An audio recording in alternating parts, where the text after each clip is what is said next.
Donc, une femme que je masse pour la 3e fois. Ce jour-là, c'est la première fois qu'elle enlève son t-shirt. Elle s'allonge sur le dos et à un moment donné, il y a ses bras qui s'ouvrent. Donc, ses bras commencent à sortir de la table, les paumes ouvertes vers le ciel. Et j'ai envie de dire, c'est ça la beauté pour moi dans le massage. La beauté étant liée aussi à... Bon, bien sûr, j'ai fait quelque chose avec mes mains sont passées sur son bras, sont passées sur sa tête, mais mes mains ne voulaient pas quelque chose de précis.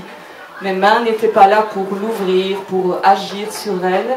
Mes mains ont permis qu'elle se ressente, qu'elle ressente la position de son corps, de son bras, et à un moment donné, quelque chose se passe, ce bras s'ouvre, elle ne l'a pas décidé non plus intellectuellement, ça se passe. Elle est dans une position d'ouverture, et pour moi, c'est ça, une des beautés dans le massage. Alors, c'est aussi, dans cet exemple-là, une personne qui était belle physiquement, esthétiquement. C'était une jeune femme avec une belle peau, un beau corps, mais je peux dire que j'ai déjà vécu des choses tout à fait comparables avec des personnes qui avaient un corps difforme. Et à un moment donné, quelque chose se passe, quelque chose s'exprime. Et je dirais, c'est la beauté dans la fragilité ou dans l'ouverture, quelque chose qui émerge de la personne et qui est beau. Alors c'est vrai que si je suis particulièrement sensible à ça, c'est peut-être aussi de par mon attitude, ma formation dans l'écoute verbale, où je dirais que dans l'écoute, quand on écoute quelqu'un qui parle, on est un peu dans la même position, c'est-à-dire qu'on essaie d'avoir de l'empathie, du respect.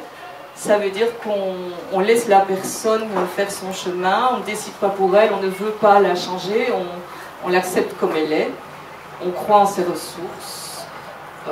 Et c'est un petit peu la même chose. Moi, quand j'ai découvert le massage synesthésique, je me suis dit, mais c'est vraiment un massage où on exprime avec ses mains une attitude d'empathie et de respect. Alors, je pense que c'est ce positionnement éthique qui rajoute de la beauté à ce qui se passe, parce que si ça se passe, ça émerge vraiment de l'instant de la personne, ce n'est pas calculé, ce n'est pas construit, ce n'est pas voulu. Pour moi, il y a un lien entre ce positionnement éthique et la beauté du massage que je pratique. J'ai encore envie de donner un exemple, la détente. Il y a une beauté dans la détente, le corps détendu qui se laisse aller, qui est en confiance. Ce n'est pas la même chose si j'ai une position de me dire je vais détendre ces muscles, je vais avoir une action pour ça, ou bien je vais proposer, je vais témoigner de ma détente et quelque chose peut-être va se passer. Peut-être cette personne va se détendre elle-même. Pour moi, ça fait partie de la beauté du massage. Et je dirais aussi que c'est une beauté... Bon, elle peut être aussi visuelle, parce que c'est vrai que c'est un massage qui est beau à regarder, il y a quelque chose du mouvement, du tai chi, c'est beau.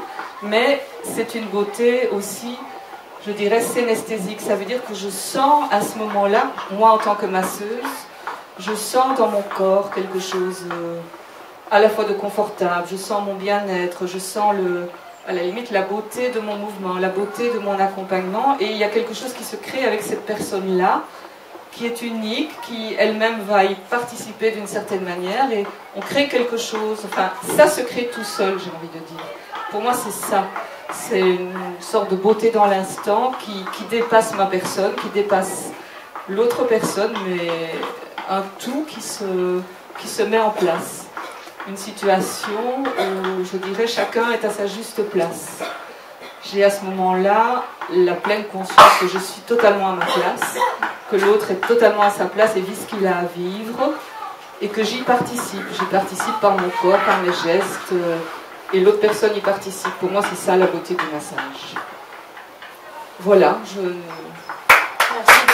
ça a été une découverte, parce que le massage, j'ai toujours une très grande distance avec, et j'avais un contrôle sur moi-même pour ne jamais m'abandonner, pour ne pas me trouver dans cet état d'enfance et de vulnérabilité qu'on pourrait croire dangereux, en tout cas que je vivais comme dangereux.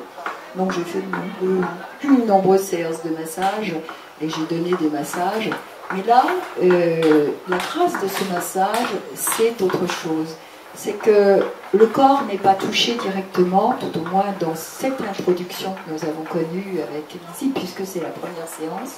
Le corps n'était pas touché directement, mais couvert d'un drap, et c'est l'effleurement de ce drap qui fait la beauté de l'instant. L'intériorisation qui se passe à ce moment, dans l'effleurement, qui nous touche au niveau de la peau, est quelque chose que j'ai vécu comme étant un instant d'éternité et quelque chose de particulier et que je n'oublierai jamais. Alors je pense que tout le monde n'a pas la perception de cette première séance et ne l'a pas de la même façon. Mais c'est quelque chose qui existe, puisque je l'ai vécu. Voilà, merci.